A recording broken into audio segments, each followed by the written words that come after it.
pero si están integrados habrá cierto tipo de defensa.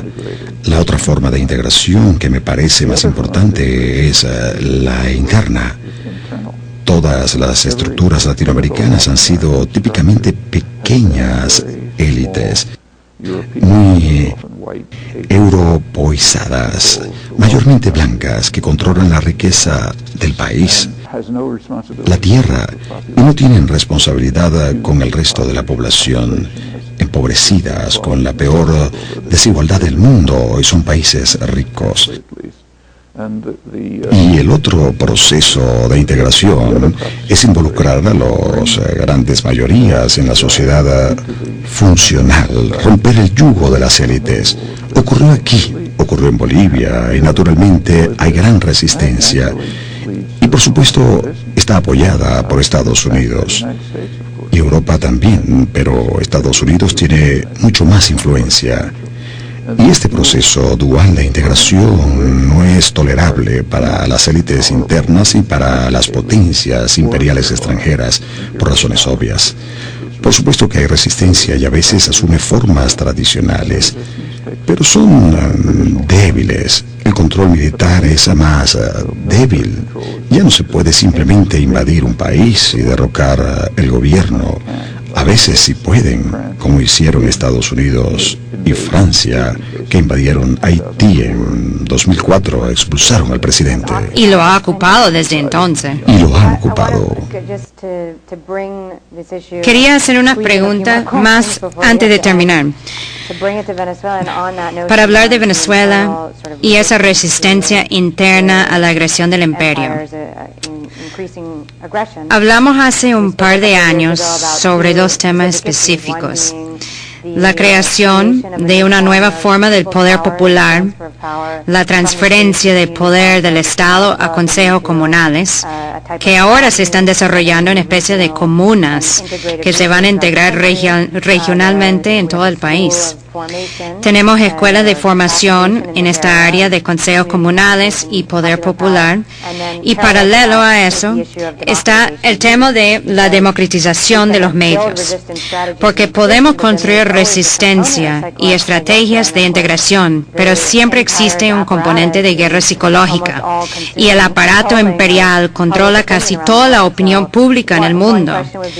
Una pregunta sería: ¿cómo ve ese proceso que ocurre en Venezuela de la transferencia del poder al pueblo, y cómo se lograría la democratización de los medios? Son preguntas interesantes. En Occidente, en Estados Unidos y básicamente en el mundo occidental, medios democráticos quieren decir que el Estado no controla el contenido. Es decir, de que Washington no puede allanar las oficinas de CBS News y decirles lo que tienen que transmitir. Eso no existe. De hecho, Estados Unidos preserva la libertad de prensa, quizá mejor que nadie en ese sentido. Todas estas son sociedades capitalistas, por lo que hay una alta concentración de poder económico, lo que quiere decir que el poder económico puede apoderarse de los medios y convertirlos en agencias de propaganda del sistema corporativo, que a su vez controla el Estado. Entonces tenemos un sistema de Estado-corporación que está muy bien integrado. El caso de Obama, la razón principal por la que ganó las elecciones es porque tenía el apoyo de las instituciones financieras, a quienes les gustaba más que McCain, por eso financiaron su campaña. Pero estas instituciones estatales corporativas están bien vinculadas y controlan los medios, que son llamados libres porque el Estado no manda soldados a sus oficinas editoriales a decirles lo que tienen que publicar, pero es básicamente la misma gente. Entonces es democrático en un sentido y cuasi totalitario en otro sentido. Y por esa razón el sistema doctrinario es extremadamente cerrado. En Estados Unidos. Sí. De hecho, en Europa no es muy diferente, con excepción quizá de Inglaterra, donde se puede criticar la guerra en Irak, pero no se puede criticar el bombardeo por parte de Estados Unidos y Gran Bretaña sobre Serbia. Eso es sagrado. Las decisiones son diferentes, pero las estructuras son similares. Tienen diferencias, son países distintos. Estados Unidos es el extremo entre los países industrializados, al punto de estar dominado por empresas desde hace mucho tiempo. El ejemplo de la radio, cuando llegó la radio en los años 20. La radio es pública y el gobierno controla el espectro radioeléctrico, pero es propiedad pública. Cuando la radio llegó a los países europeos, en su mayoría era pública, luego se comercializó. En Estados Unidos hubo un debate al respecto.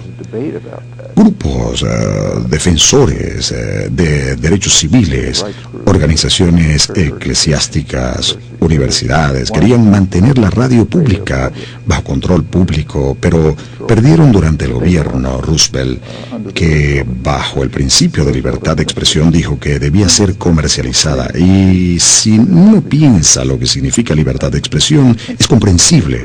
Libertad de expresión quiere decir que va a ser controlada sin intervención estatal por el poder privado. Por corporaciones. En Estados Unidos se hizo comercial inmediatamente. No había radio pública. Cuando llegó la televisión 30 años después, se hizo privada en gran medida. En Estados Unidos ni siquiera estaba en la agenda, ni siquiera hubo un debate al respecto, porque el sistema se había extendido tanto. Existe un nivel mínimo de televisión pública, en su mayoría financiada por corporaciones. Quiere decir que no se debatió si sería pública, automáticamente se hizo comercial. No estaba en la agenda. En el caso de la radio, el movimiento sindical estaba desarrollándose en los años 30. Tenía gran influencia y quería que fuese pública, pero para los años 50 el movimiento sindical estaba tan debilitado que no tuvo mucha influencia. El sistema estadounidense es el extremo, es extremadamente libre, se preserva la libertad de expresión mejor que en cualquier otro país. Pero la gente no tiene acceso. Las corporaciones son las que tienen acceso. Está controlada por las corporaciones, pero no hay intervención estatal directa. El Estado no puede impedir que yo, por ejemplo, incite un golpe de Estado. A veces es extremo. En los años 60 yo trabajaba en un laboratorio financiado 100% por el Pentágono. Y ese era el centro académico de resistencia contra la guerra, resistencia real.